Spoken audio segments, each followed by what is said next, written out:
we're going to write 2 additional pieces of code for that home page that we've been building, where we have the header with the navigation bar in it, we have the mission, we have the collections, we have the footer.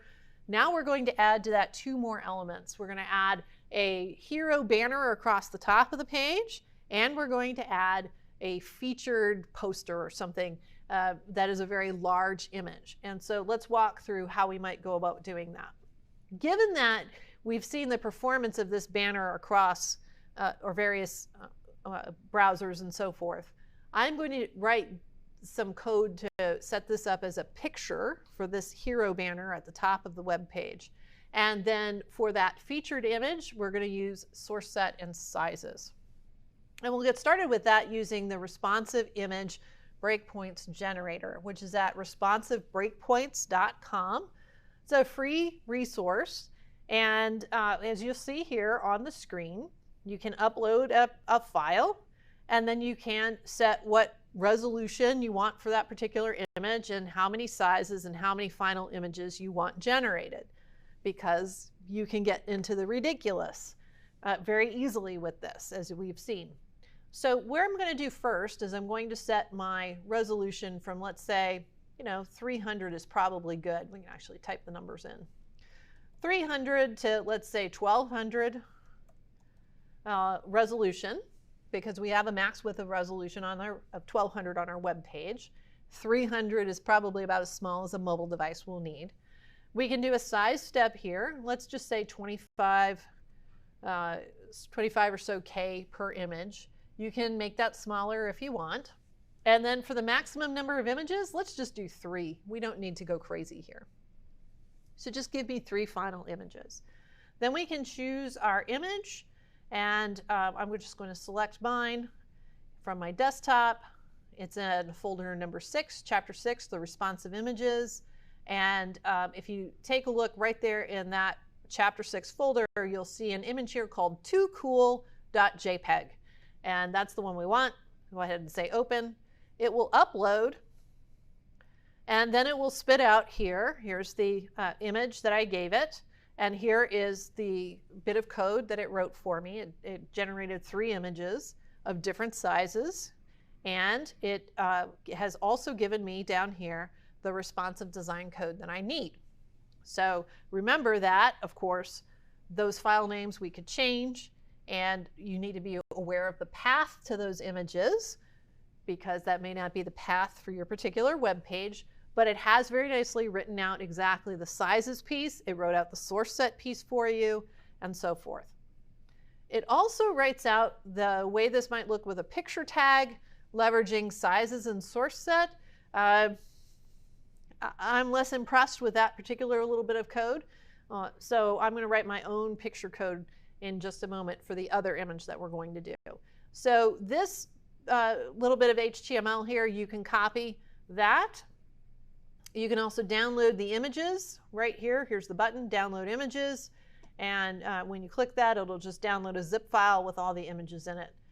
And I already, of course, have already put that in the folder for you in the distribution of the files. So let's just take a look back then here. We are in folder number 6, the responsive images. We can look in the begin folder and look in the image folder here. Make sure, nope, I don't have those images. Do I have them in the end folder? Yeah. Okay, I'm just going to copy these images from my end folder, drop them into my beginning images folder here.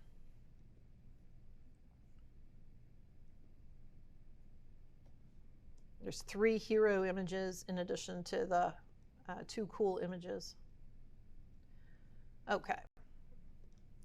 And now I'm going to open up index.html. And then I'm going to scroll down here. So just after the opening header for this web page, just before the start of mission, so we're around line 27 to 28 inside of the HTML, this is where we're going to put our hero image. Hero image goes here. And then if you keep on scrolling past the collection, actually it's before the collections, just after the mission, so around line 37, 38, That's where we're going to put the two cool images. So here, let's just go ahead and put in the code. We're going to start with another section. And this one will have an ID of featured.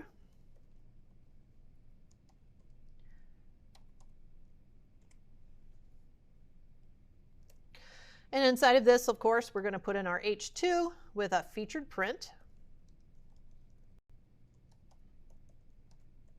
Okay. And then after that, I am just decided I'm going to keep using my figure notation here. Even though there's just one picture, let's just keep setting this up as a figure. So you can actually just sort of copy an existing figure bit of HTML here. It's all the same. But here, whoops.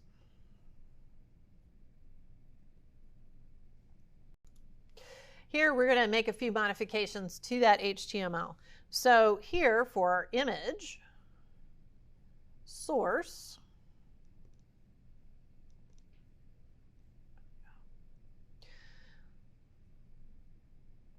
let's just change all of this. So you can copy and paste in the code that you had from that website. My code is slightly different here, so I'm just going to type this in. So this is image sizes equals at a min width of 300 pixels. Display it at 33.3 viewport widths, otherwise display it at 100 viewport widths. And then source set equals, and then there's a whole bunch of these. So image, I actually have 4 here in my example. Too cool. Why is that not finding it?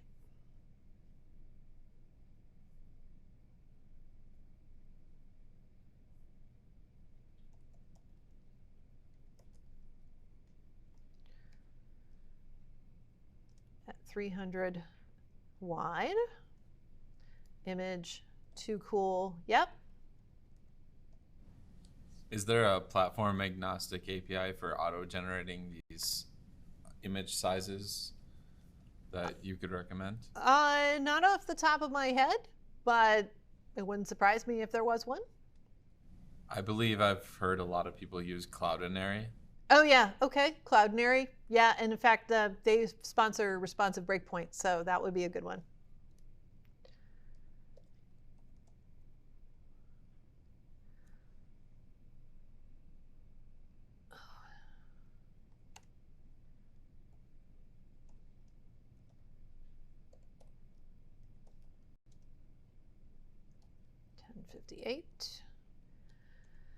And finally, image. Too cool. 1200.jpg. 1200 wide.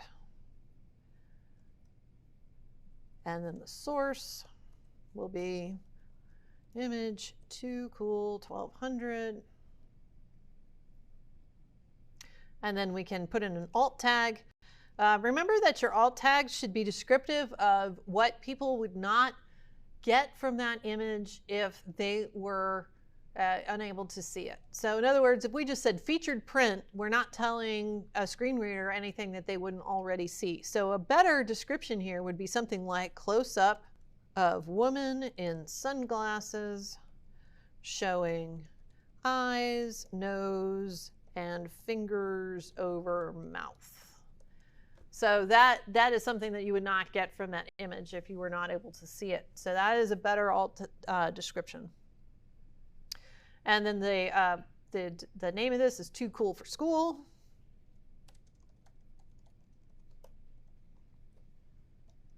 So that's what our figure might wind up looking like. I'm going to switch this from color 7 to color 6 up here on line 40 so that we have a different color banner around it that looks really nice. And if you save that, in theory, when we put it in the browser, there we go. So there's our featured print, and it's Too Cool for School. These are not numbered, so as you shrink the window down, you will not know if it's switched to different pictures. But you'll notice that along the way we have some other issues that pop up here that are coming from other styles that we've set up here in the style sheet.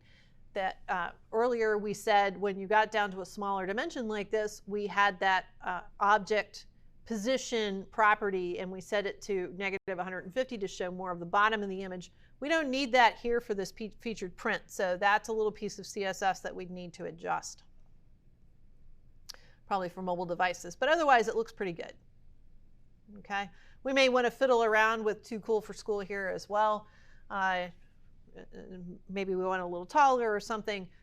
It's part of the process, how much of that picture we're going to wind up showing here on the page.